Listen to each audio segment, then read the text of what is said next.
Good morning, everyone. And I'd like to say a warm welcome to everyone for making it today. Slight change.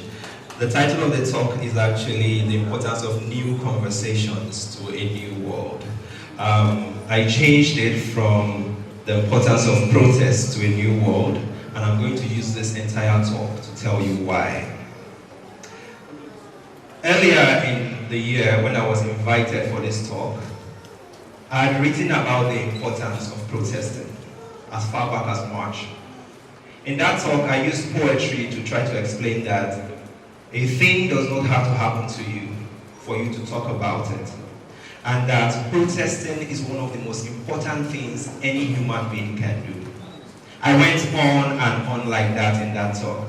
But I did not talk about the consequences of protesting, the costs of protesting, the toll protesting takes on humans. What happens when you protest? I did not talk about that. Like many people did not think of that when we all went out to protest. Now, I want you to look at the man in the picture, right? He's right in the middle of a protest, and he's on his phone. The man reminds me of myself, and I'll tell you why. Throughout the more than 2 weeks of protesting that happened, I only went out to protest once. There are two reasons for this. One reason is I was sick, I was just recovering from an illness, and the second reason is I had to go to work. Now, why is that important? Because when we plan protests, do we have the conversation about people that have to go to work Monday to Friday? Do we plan our protests for Saturdays and Sundays? Do we also plan for what will happen if somebody goes to protest and is arrested? Do we have those conversations? I feel like largely we do not, and this is why this entire talk is about why we should have new conversations. Now, let me read you a poem that illustrates my point. Next slide, please. Let me read you a poem that illustrates my point. The day Elizabeth Ochanya died, I was at work, reading emails, talking, laughing, while she went quietly into the night. Later that day, I told my girlfriend, who is now my wife, the story. We held each other in our small kitchen, and for a minute, it felt like we were slow dancing to music from a boiling pot. Later, I caught her staring into space. Do not think too much of it, I said. There are too many people dying on too many days. The heart cannot hold too much pain. So we have to make like Tinder and swipe left till we find a broken body our hearts can hold. The next day, I went for a protest, just before work. Nobody talks about the silence that weighs like gravity in the places protests are planned. Before we set out that morning, they ask if anyone is an artist. We need to design the placards. I do not volunteer. I am too afraid. Someone picks up a marker and writes in red across the face of the cardboard, "Justice for Ochanya." I wish for two things. One, that he had written it across the face of the sky. Two, that he had used Elizabeth in the hashtag Ochanya is a man's name. The marker punches a hole in the ice. Our voices come true. We argue the legalities, discuss death sentences for rapists. We check the placards for typos. Language matters. I learned the logistics of protests.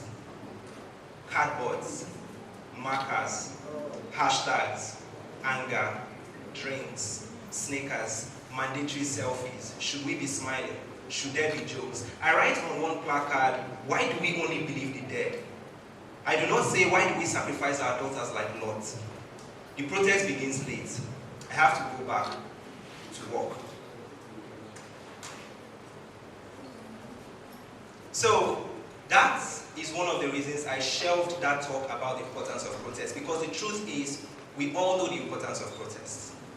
In our lives, when things happen that we don't like, we speak up. So the conversation we should be having is, why are people not protesting? Are there other ways to make change happen? Are there better ways to protest? Are there ways to reduce the cost of protesting? These are the conversations we should be having. Now, after I shelved that talk, I came up with another title, and the title of that new talk was The Importance of Agenda in Representation. That talk, I tried to explain why media houses like Netflix ensure that there is a gay character in every movie. If you are interested in the answer to that question, it is because it is the same reason why Hollywood movies try to have at least one black character after centuries of whiteness. Because the more you see a thing, the more commonplace it becomes, the easier it is for you to accept it. Now, I also shelved that talk and I'm not bringing it here today because that talk is more suited for a room full of storytellers and more suited for a room full of people who handle media houses. And also the politics of that talk require a certain deep dive that I cannot do on this stage today. Now, having shelved 2 talks, right, I stumbled upon a clubhouse conversation. Now, in that clubhouse conversation, they were discussing why you should ask your boss for more. If you feel you are working hard enough, you should be able to ask your boss for more money, or more training, or more perks. In that conversation, they kept saying, you should be able to, and this is how I was able to. But nobody asked, why do people not ask their bosses for more? Is it that they don't know they need more money? That's not true. We all know we need more money. The reason is because the average work environment in Nigeria is so toxic that you cannot walk up to your boss to ask for more. The reason is because the average person in Nigeria has one job they are hanging on to and will not try to antagonize their boss by asking for more. They will just sit and manage it. So instead of having a conversation about how people can ask for more, why don't we have a conversation with employers of labor about how to make the workplace more conducive so people can ask for more? Now, there is a conversation I have been having with myself, which I will share with you. It is a conversation about trauma and the Igbo people. Now, the Igbo people of Nigeria were traumatized by the Civil War, Biafra. How long does it take a person to heal from trauma? If a child is abused at 5-year-old, right, and lives to be 70, how many of the actions that child takes is as a result of the trauma they suffered when they were 5? That is the conversation I constantly have with myself, and in thinking about that, this next poem I'm going to perform to you came up. Now, I want you to realize that this poem is to illustrate the reason why the reason we should have new conversations and the type of conversations we should be having with ourselves. If you feel like clapping at the end, please feel free. Let me tell you something. Sorry, can you move to the next slide? And the next slide. And the next slide. Perfect. Let me tell you something about Igbo people. We prefer dancing to talking, singing to talking, killing to talking. We have been like this for as long as I can remember. So when we beat the ogene, it means we are not beating our wives. And when we dance our feet into the earth, the dust that rises is a lifespan. This is why we have always loved songs, always loved to avoid difficult conversations. But Ojukwu could not sing. He was tone deaf. Kaduna Zogu could not drum. He was all stiff wrist and hasty heart. And this is why Okibo is a unicorn. Because his lungs could hold a note, and his palms could love a drum. So when the gods gave us Aburi as a refrain in a song that called for blood, imagine Osadebe taking Ojuku's place at the table, singing, singing. Aye mama, but Ojuku took earplugs to Aburi. A poet once called Accra in break 40. I have seen the video on YouTube. Glasses clinking and shaking hands. They drank blood before it was shed. And then comes 1966. The first Igbo soldier's head rolls into dust, into blood. A mother keeps her daughter's head in the same calabash she used to serve palm wine before the war. Do we talk about these things enough? Now, this is a theory. The things you do not speak about are signposts to where you are headed. When you erase bad history, wallpaper over the cracks, you need dust. So let's talk about it. The cutlass in my grandfather's hand is named after war. This is how we try to understand it. We give it a name in our own language. Something even a child's tongue can bend, can chew, can spit out or hold. We tell our children, the ones who will listen, that we went at it with everything we had, but the truth is, my grandfather climbed palm trees and grew a beard to avoid conscription. My father learned to hunt lizards. My grandmother told stories of babies falling from their mother's backs in Soka, Aba, Ore, Oli. Imagine my grandfather's heart racing atop a palm tree. Biafran soldiers asked my father, "Where your papa?" My father's heart is racing too. Sometimes we inherit fear. Tonight, there are birds whistling up in that palm tree my grandfather once climbed. Whistling. Whistling with joy. Tonight, every sound is a gunshot. Tonight, a mother gathers the broken body of her child in the same Ankara as water broke. She finally understands what it means to live the way we came. She pulls a scream across the face of the moon, full and leaking milk, while the priest sprinkles words like dust, yet we are told this was just.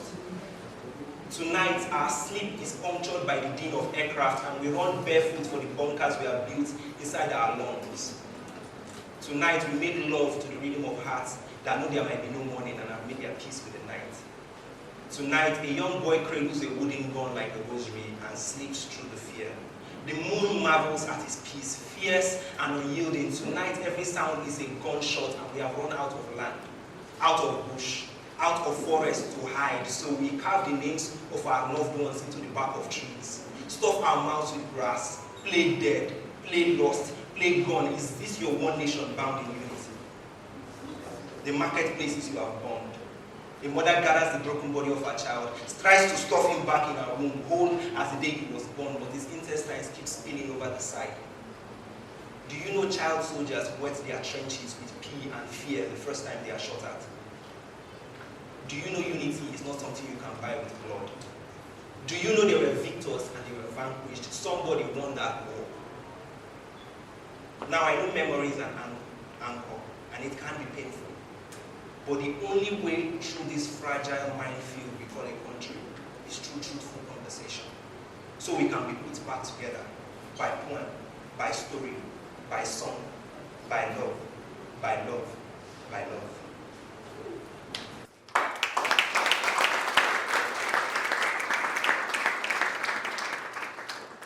Now I had to share that poem because it is the kind of conversation I've been having with myself. And throughout this talk, I have tried to explain the importance of having new conversations. Now, imagine in that clubhouse room that they are gathered employers of labor in a room and had a conversation with them. Imagine instead of saying people should come out and protest, we say, how can we make it easier for people to protest? Imagine if every time we want to have a conversation in a public forum, we think through the kind of conversations we are having. I know this is more difficult.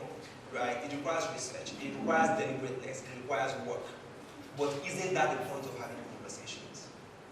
Going forward, I would like us to think carefully about the kind of conversations we have in public forums.